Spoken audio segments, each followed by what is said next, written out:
Alright folks, now what we're going to do, even for jambalaya, I like to have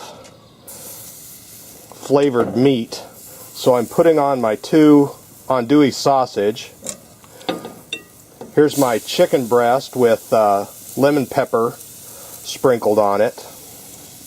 And then we'll char our 2 skewers of shrimp. And even though it's going in a stewed item like jambalaya, this is going to put some kind of flavor on this, and it's going to be delish. Alright, now I've got some nice char marks on my meat.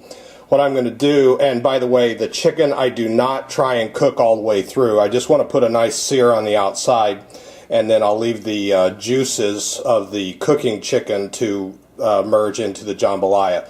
So what I'm going to do is I'm going to dice. Normally I would just leave the shrimp whole, cut large slices of the andouille, and chunk the chicken for regular jambalaya. But since I'm doing jambalaya balls this time, I'm going to dice the shrimp.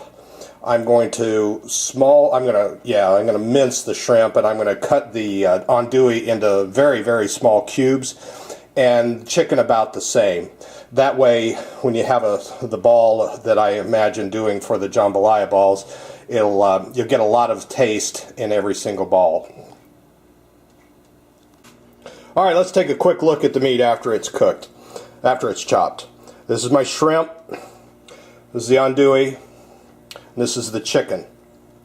I am using 1 box of Zatarain's jambalaya mix. Don't worry, it's going to be homemade, handmade, and perfect. But this is a ton of meat for that amount of mix. But that's what I'm after. Anyway, is not rice balls, but jambalaya in your mouth balls, bro. Okay, we've been cooking for about 10 minutes now. And I'm going to do something that you should never ever do with a rice dish unless you're making risotto. I'm going to stir this.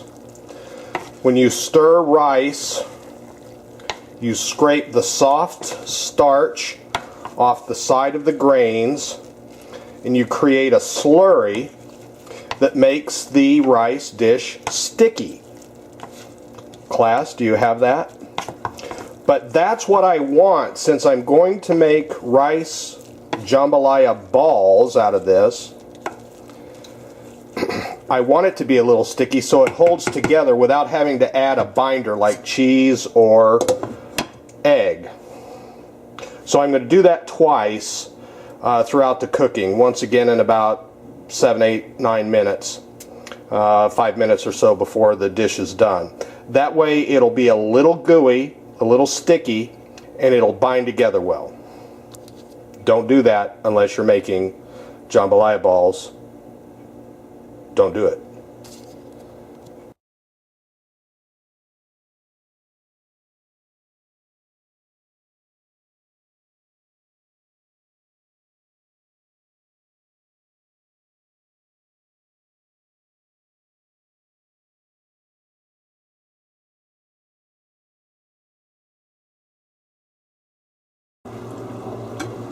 I always save my shrimp shells and freeze them and hold on to them for such a time as this.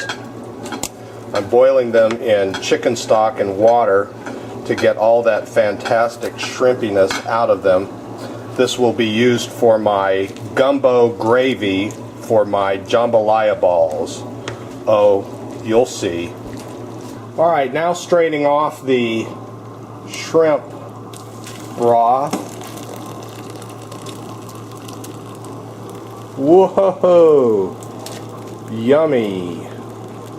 Steamy yummy.